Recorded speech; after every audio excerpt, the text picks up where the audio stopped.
A paz de Cristo a todos. Uma boa noite para você. Eu quero deixar aqui um versículo da parte de Deus para o seu coração.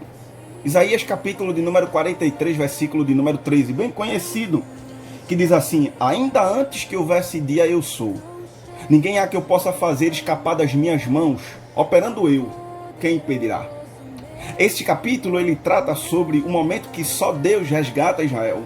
Só Deus pode livrar o seu povo daquilo que ele estava enfrentando. Baseado nisso, eu quero trazer aqui aquilo que nós podemos aprender, o que eu aprendo.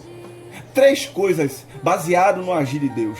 Primeiro, é que ninguém pode impedir o agir de Deus no mundo.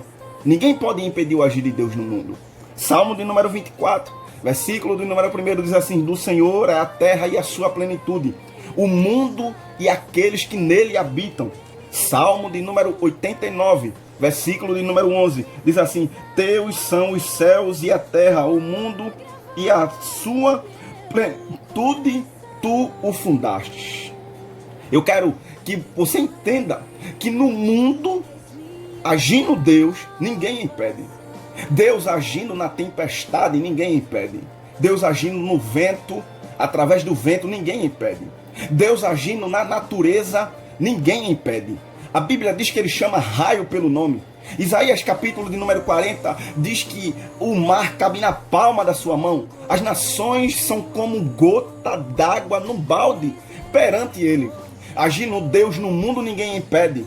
Em Gênesis capítulo de número 7 e 8, Deus ele envia o dilúvio e Deus levantou Noé para avisar o que ia acontecer. Ninguém acreditou. Deus mandou o dilúvio, ninguém impediu que o dilúvio viesse. Porém, salvo aquele que obedeceu aquilo que Deus mandou. Deus agindo no mundo, ninguém impede. Não tem nação nenhuma, não tem país nenhum, não tem governo nenhum, não tem ninguém que impeça o agir dele quando ele está agindo no mundo. Nem a ciência impede, nem nada pode impedir. A segunda coisa, agindo Deus no seu propósito, ninguém pode impedir. Agindo Deus no seu propósito, ninguém pode impedir. Deus ele tem propósitos para nós. Deus trabalha sobre cada propósito que tem em nós. Deus tinha um propósito na vida de José. Era tirar ele de onde ele estava para levar ele para o lugar do propósito. Deus usou pessoas para com que o propósito viesse se cumprir na vida de José. Entenda que no propósito de Deus ninguém pode impedir o agir dele. Ele não precisa das circunstâncias para com que o propósito dele se cumpra. Ele não precisa do tempo para com que o propósito dele se cumpra. Ele não precisa de ninguém para com que o propósito dele se cumpra. O propósito de Deus se cumpre sobre a nossa vida. Deus tinha um propósito sobre a vida de Elias. O propósito se cumpriu na vida de Elias. Ainda que veio Acabe, ainda que veio Jezabel, mas o propósito de Deus se cumpriu na vida de Elias. Deus tinha um propósito sobre a vida do profeta Jeremias. O propósito se cumpriu na vida de Jeremias. Deus tinha um propósito na vida de Isaías. O propósito se cumpriu na vida de Isaías. Deus tinha um propósito com Jesus, que veio sobre a terra, porém era o próprio Deus. Deus fez com que o propósito se cumprisse naquilo que estava determinado. Deus fez com que se cumprisse o propósito que ele tinha na vida de Paulo. Assim é comigo e com você. Deus tem um propósito e o propósito dele vai se cumprir, ainda que tenha doença, ainda que tenha coronavírus, ainda que tenha qualquer coisa. Mas eu quero dizer para você nesta noite, o propósito de Deus vai se cumprir na minha vida e na sua vida. Terceira coisa é que agindo Deus na nossa vida, ninguém pode impedir. Agindo Deus na nossa vida, ninguém pode impedir.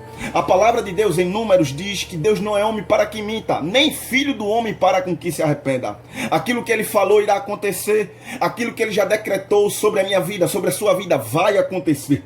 Ninguém pode impedir o agir de Deus. Zacarias e Isabel. Isabel já era estéril. Zacarias já estava avançado em idade. Mas Deus tinha um propósito de levantar alguém para preparar um caminho para a vinda do Messias. Deus fez com que Isabel engravidasse e João Batista nascesse. João preparou o caminho para Jesus vir. Estava nos planos, estava no propósito de Deus. Ainda que naquele tempo o faraó determinou que morresse todas as crianças que tinham nascido, e porém não morreu nem João e nem morreu Jesus, porque Deus tinha um propósito na vida deles para se cumprir. Na nossa vida sempre vai cumprir aquilo que Deus já determinou para acontecer.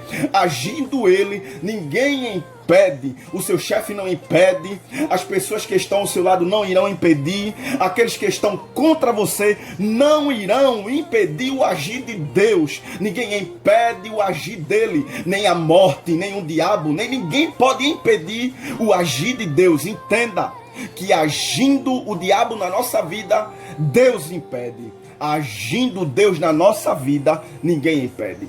Eu quero encerrar nesta noite dizendo que o Senhor te abençoe, que o Senhor esteja sobre a sua vida, que você saia edificado e transformado pela palavra de Deus, entendendo o seguinte, que é o que está em Isaías 43:13, agindo Deus, quem impedirá? Tenha uma boa noite e Deus te abençoe.